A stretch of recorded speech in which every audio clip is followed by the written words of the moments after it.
আজকে অফিস থেকে আসার সময় অনেকক্ষণ জ্যাম ঠেলতে ঠেলতে বামে নিব, আর দেখি এই 3 মামা হাজির। আমাকে আর বামে যাইতে দিল না।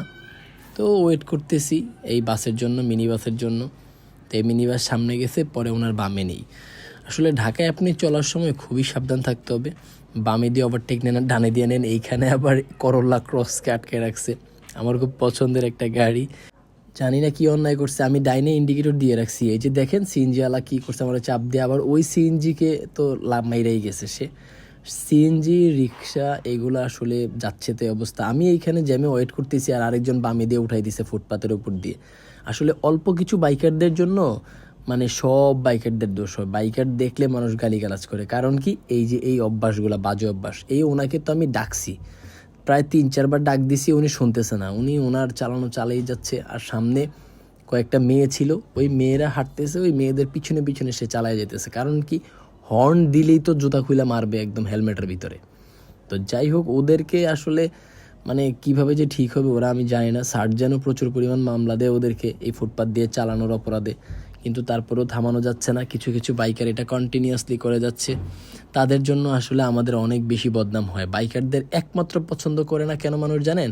এই যে ফুটপাত দিয়ে এই রিক্সাওয়ালা দেখেন অবস্থাটা, আপনারা যদি ভিডিওটা পিছনে দিয়ে দেখেন যে এই রিক্সাওয়ালা মেরে গেছিলো। তো এই বাইকার, আমার ডান পাশের বাইকারটা ওনাকে ধমক দিছে, আর সাথেই এই রিক্সাওয়ালা ওনাকে ধমকাইতেছে যে এই যা যা, মানে যাচ্ছে তাই ব্যবহার। এই বাইকার ভাই মানে উনি প্রথমত কিছুই বলে নাই, পরে ওনার সাথে খারাপ ব্যবহার করে এই রিক্সাওয়ালা, যার কারণে উনি একটু রাইগা যায়।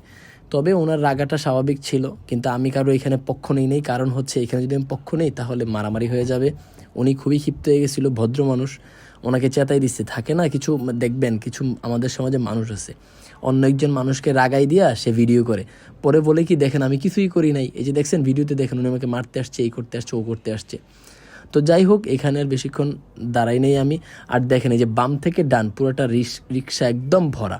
এই প্রাইভেট কার করোলাটা অনেকক্ষণ যাবৎ হর্ন দিতেছে সামনের রিক্সাটাকে, একটুও সাইড দিচ্ছিল না। আর বাম থেকে আমাকে সিএনজি আবার প্রেশার। মানে সবসময় আপনি ঢাকার রোডে চলার সময় আপনার লুকিং গ্লাস খেয়াল করলেও চলবে না। মানে আপনার চোখ লাগবে, কান লাগবে মিনিমাম অনেকগুলা। মানে 7-8টা করে চোখ কান না থাকলে আপনি এই শহরে চালাইতে পারবেন না।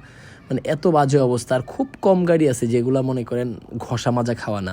আর এইখানে এসে জ্যামে আসার পরে আমি এই এই অটোরিকশাওয়ালা যে ছেলেটা ছিল মানে খুবই ভালো। মানে সে আমার বলতেছে ভাই বাইকটার দাম কত, বাইকটা অনেক সুন্দর, নতুন নিছেন নাকি? কারণ হচ্ছে আমার বাইকের নাম্বার এখনও আসে নাই, নাম্বার প্লেট নাই, যার কারণে সে বলতেছে যে ভাই নতুন নিছেন নাকি। তো তার সাথে অনেকক্ষণই জ্যামে আমি গল্প করি। সে বলতেছিল ভাই বাইকটা অনেক সুন্দর, আমার একটা পরিচিত বড় ভাইয়ের এই বাইক আছে। মানে সে অনেকক্ষণ আমার এই বাইকটার প্রশংসা করলো। তো তারে ক্রস করে সামনে আসার পরে ও আবার বলতেছে যে ভাই আপনারা অনেক বেশি সুন্দর লাগতেছে, যদিও আমি হেলমেট পরা। ও বলতেছে বাইকটাতে আমাকে আনাইছে নাকি, কয় কালো জ্যাকেট পরে রয়েছেন। ও তো আর স্যুট বলতে পারে নাই, বোঝে নাই, বলতেছে কালো জ্যাকেট পরে রয়েছেন, কালো প্যান্ট পরে আছেন। তো যাই হোক, ও আমাকে অনেকক্ষণ আমার সাথে গল্প করে ভালোই লাগতেছিল। তো আমি এক পর্যায়ে ওকে বলছিলাম যে তুমি এটা চালাইবা, চালাও। তো হাসি দেয়া বলে কি ভাই আমি এটা পারবো না, তো আমি তো চালাই অটো, এটা তো গিয়ার আছে, আমি এত বুঝি না। অনেকক্ষণ ওর সাথে দুষ্টামি করি যে তুমি আমারটা চালাও, আমি তোমারটা চালাই। তো যাই হোক, ওদেরকে আসলে ওদের সাথে কথা বলতে বলতে এই জ্যামটা ক্রস করি। তো অনেকক্ষণ আসলে আমি এই জ্যামে বসে থাকি প্রতিদিন। আপনারা যদি দেখেন প্রায় সময় তো খেয়াল করেন আমি এই জ্যামেই থাকি। ঢাকা শহর মানে জ্যাম, আসলে সবসময় এমনই হয় আমাদের সাথে।